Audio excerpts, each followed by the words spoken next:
It looks like I just picked this up from a bakery. Oh my God. You guys, welcome back to day 4 of 7 days of pumpkin baked goods for the first week of October. We are going to be making brown butter pumpkin scones with a maple glaze icing and a little pumpkin drizzle. And they're gonna be so good. First thing we gotta get started on is our brown butter, and then we need it to chill so that we can grate it into our scone dough afterwards. Got a fresh block of butter for this. I'm gonna take a 1/4 cup of butter. We've already made brown butter together like twice this week. You know the drill. Just put it on medium heat, keep stirring, and once it gets golden to dark brown, you take it off. Honestly, find that as soon as your brown butter starts to foam up, that's exactly the turning point where it goes brown. The milk solids are nice and toasty and it smells great. I'm just gonna transfer this to a little bowl and pop it into the fridge just until it's hardened. I really wanted to make sourdough scones this time around too, but I just don't have enough sourdough discard on me, which is kind of crazy, but timing didn't work out. It's fine, they're gonna be just as delicious on their own. Starting with 2½ cups of flour, a tablespoon of baking powder. I know how crazy it sounds, trust me. No! About like a teaspoon of salt.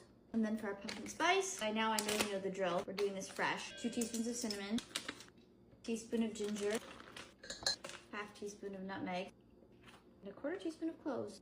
And finally, we're adding in our brown sugar just to sweeten these up a little bit. I'm gonna add in 3 tablespoons, primarily because I want most of the sweetness to come from the flavors in the icing. For your baking with pumpkin spice, you really wanna make sure those spices are evenly dispersed because a lot of the times they can clump together without you even realizing.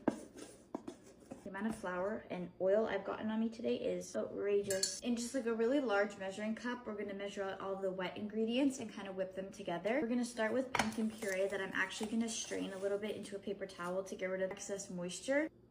Taking a 1/2 cup of pumpkin. You'd be really surprised how much water actually comes out because we've condensed it to this little thing. We're gonna take 1/2 cup of cream. Crack in an egg. Like a teaspoon or 2 of vanilla. And that's it. Okay, happy to inform the butter is solid. So I'm gonna pop it out of here as best as possible. Just grate it right into the flour. I'm gonna pop this back into the freezer just so that the butter doesn't soften from the heat of my hands. I'm just gonna work the butter into the flour with my hands. And this is gonna help create layers in the scone. And then we can add our wet mix right in here.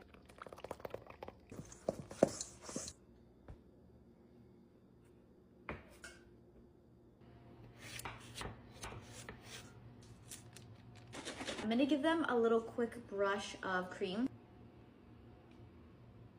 I'm gonna toss these into the oven at 425 for about 20 to 25 minutes. I just want them to appear nice and golden. In the meantime, we can prepare our glaze.